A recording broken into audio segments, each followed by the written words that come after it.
Well दोस्तों, चलिए बात करते हैं what is adherent point and what is a closure point. तो अधीरेंट पॉइंट क्या होता है दोस्तों? एक real number x is equal to a set to be the adherent point of set A if every neighbourhood x is equal to A contains at least one point of the set A. अब limit point कहता था कि उस point के सिवा कोई और एक पॉइंट भी होना चाहिए, बट अधीरेंट पॉइंट में कोई जरूरी नहीं है। अधीरेंट पॉइंट कहता कि ठीक है, कोई एक पॉइंट चाहे जिसके अराउंड ओपन इंटरवल बन रहा है, अगर वो पॉइंट भी है ना तो भी चलेगा, तो भी आप उसको अधीरेंट पॉइंट बोल दोगे। यानी कि उस सेट का कोई पॉइंट उठाया, उस पॉइंट के अराउंड एक ओपन इंटरवल बनाया, तो उस ओपन इंटरवल वो तो कंटेंट करेगा ए में, तो उस ओपन इंटरवल का कोई एक पॉइंट भी अगर आपको मिल गया जो ए में कंटेंट कर रहा है तो वो बोला जाएगा अधीरेंट पॉइंट। तो मान लीजिए आपने रियल लाइन ले ली, एग्जाम्पल से समझते हैं हम, और ये आपका कोई सेट है, उसके अंदर सेट ए, और ये आपकी क्या है, एक रियल लाइन है। इस सेट का मैं कोई पॉइंट लूँ दोस्तों, कोई एक पॉइंट, मान लो मैंने पॉइंट ले लिया ए और उसके अराउंड एक ओपन इंटरवल बनाया और वो बन गया।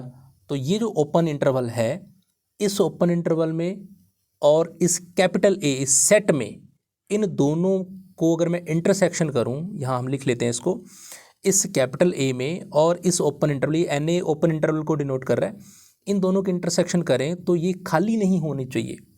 और लिमिट पॉइंट में क्या था कि इन दोनों के इंटरसेक्शन में से उस पॉइंट को माइनस करो, फिर खाली नहीं होना चाहिए। तो अधीरेंट पॉइंट हो गया ये। तो अधीरेंट पॉइंट लिमिट पॉइंट जैसा ही है, बस लिमिट पॉइंट में उस पॉइंट को छोड़ के एक और पॉइंट होना चाहिए, उसमें माइनस ए कर देते थे हम ना। अब दोस्तों क्लोजर क्या है दोस्तों? क्लोजर और अधीरेंट में कुछ सिमिलरिटी भी है। क्लोजर हम इसको ए बार से लिखते हैं और इसका मतलब होता है ए union A dash, simple A union A dash. अब ए डैश क्या था? The collection of limit point, इसको ड्राइव्ड सेट भी बोलते थे, ये ए डैश है। अब मान लो ये आपने क्या लिया, एक इसको टोपोलॉजिकल वे से मैं आपको समझाऊंगा, ऊपर वाला मैंने आपको रियल लाइन पे लेके समझाया है वही, ठीक है। बस इसको समझने का नज़रिया ये है कि रियल नंबर का सेट है, ये आपका ए है। अब आपको पता है कि भाई लिमिट पॉइंट इस ए के अंदर कहीं भी हो सकते हैं, वो इसके अंदर भी हो सकते हैं, बाउंड्री के ऊपर भी हो सकते हैं और बाहर भी हो सकते हैं। ये हमने पढ़ चुके हैं कि लिमिट पॉइंट सेट का सेट के बाहर भी हो सकता है। तो ये लिमिट पॉइंट है। अब बात यह है कि इन लिमिट पॉइंट की कलेक्शन वो बोलते हैं ड्राइव्ड सेट, जिसको हम नाम देते हैं ए डैश का, ठीक है, the collection of all limit point of A. तो जब हम इस ए की और ए डैश की यूनियन करते हैं तो जो सेट बनेगा, अब देखो उसमें ए तो आ ही जाएगा ना, अब ये भी आ गए और कुछ पॉइंट, इसका मतलब अगर बाहर से हैं तो इसका मतलब ए से तो बाहर चले जाओगे आपको, तो ये जो सेट बनेगा उसको बोलते हो ए बार। तो यानी कि सेट से जो भी ए से तो बड़ा ही होगा जो भी होगा ये, क्योंकि ए और ए डैश की यूनियन है, हो सकता है ए के बराबर भी हो बट बड़ा ही होगा। तो ऐसे सेट जो होते हैं, और वो जो ए के क्लोजेस्ट होता है, यानी कि इसके ऊपर भी तो बहुत से ऐसे सेट बन रहे होंगे ना, इसके ऊपर मैं एक सेट ये बनाता हूँ, एक सेट ये बना देता हूँ, इसमें ए भी आ रहा है और इसमें ए डैश भी आ रहा है, तो ऐसे बहुत से सेट बनेंगे। बट मैं उस सेट की बात कर रहा हूँ जो बिल्कुल क्लोजेस्ट है ए के, उसी को हम बोलते हैं क्लोजर ऑफ ए। यानी कि closure of A the set which having the union of A and A dash और which is closest to A. Simple simple meaning बस ये समझो, तो उसको बोल रहे हैं closure of the set A. इसको ए बार से डिनोट करते हैं। तो बाहर से आप कितने भी क्लोज सेट बनते चले जाएं, बट ए के जो बिल्कुल क्लोज्ड होगा और जिसमें ए यूनियन और ए डैश इक्वल होंगे, और सॉरी यूनियन इक्वल टू ए बार हो जाएगा, तो ए बोलेंगे कि ये है क्लोजर ऑफ ए। अब मान लो एग्जांपल से समझो, आपने एक सिंपल सेट लिया दोस्तों और वो है 0 to 1 वाला क्लोज इंटरवल। अब इसका बार लेता हूँ, अब इसका बार क्या होना चाहिए, ए यूनियन ए डैश। अब इसको समझो कि ये ए है, तो फिर ए दोबारा लिखो 0 to 1 वाला, तो यानी कि क्लोज इंटरवल 0 to 1 आप दोबारा लिख सकते हैं। अब करो यूनियन, यूनियन किसके साथ करनी है, ए डैश के साथ। अब मुझे बताओ ए डैश मतलब इसका ड्राइव्ड सेट, तो इसका लिमिट पॉइंट क्या थे, यही खुद होगा, ये क्लोज इंटरवल 0 to 1 यही इसके लिमिट पॉइंट है, ये हम कर चुके हैं। तो इन दोनों की यूनियन किसके बराबर आ रही है, ए बार के बराबर आ रही है। तो यानी कि ये हो गया आपका क्लोजर ऑफ ए।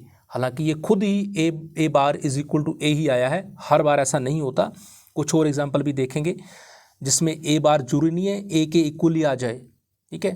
तो but A bar is equal to A union A dash होना चाहिए, तो वो ए बार बन जाएगा, वो क्लोजर ऑफ ए बन जाएगा। मान लो ओपन इंटरवल ले लो, अगर ये ओपन इंटरवल है तो इसका बार करके देखो क्या आएगा, बार मतलब ए यूनियन ए डैश, तो ए का ए लिख दिया, union A dash, A dash क्या था दोस्तों, what is a dash, limit point, और इस ओपन इंटरवल के लिमिट पॉइंट क्या होते हैं, दिस इज क्लोज इंटरवल। अब इन दोनों की यूनियन करो तो क्या बन जाएगा, ये क्लोज इंटरवल, यानी कि A bar is equal to open interval का क्लोज इंटरवल बन गया, तो ये बन गया इसका क्या, क्लोजर ऑफ ए। ओके, अब कुछ इस तरीके का एक और एग्जांपल ले लेते हैं। मान लो क्यू है, अब बताओ क्यू का बार क्या होगा दोस्तों, क्यू यूनियन क्यू डैश, है ना, क्यू यूनियन क्यू डैश। और क्यू डैश क्या होता है, सॉरी क्यू डैश क्या होगा, क्यू डैश मतलब लिमिट पॉइंट ऑफ क्यू। अब लिमिट पॉइंट ऑफ क्यू क्या होते हैं, R, set of real number. तो ये बन गया Q union R equal to क्या गया, आर, यानी कि क्यू का क्लोजर कौन है, आर है, R is the closure of Q. इसी तरीके से नेचुरल नंबर की अगर बात करूं तो इन एन बार क्या आ जाएगा, एन यूनियन एन डैश। अब एन डैश, एन का लिमिट पॉइंट क्या होता है, फाइव, है ना, तो इसको बोलोगे N union five. N union five मतलब क्या, एन आ गया, तो N bar is equal to N, इसका एन का क्लोजर क्या होगा, एन होगा। ओके, तो सिंपल एग्जांपल लिए हैं मैंने बिल्कुल कि अंडरस्टैंडिंग अच्छी हो आपकी कि एक्चुअल में क्लोजर ऑफ ए क्या हो सकता है, और लिमिट पॉइंट, आइसोलेटेड पॉइंट, ये सब हम ऑलरेडी कर चुके हैं। तो इस लेक्चर में हमने सिर्फ इतना समझा है दोस्तों, अधीरेंट पॉइंट क्या है और क्लोजर पॉइंट क्या है, क्योंकि इनकी आगे जितनी भी डेफिनेशंस आएंगी, क्वेश्चन आएंगे, इनका हम बहुत अच्छे से यूज़ करने वाले हैं। तो अधीरेंट पॉइंट भी आपको समझ में आया और क्लोजर पॉइंट भी आपको समझ में आया। ओके, तो this was the lecture, see in the next lecture. Thank you so much guys.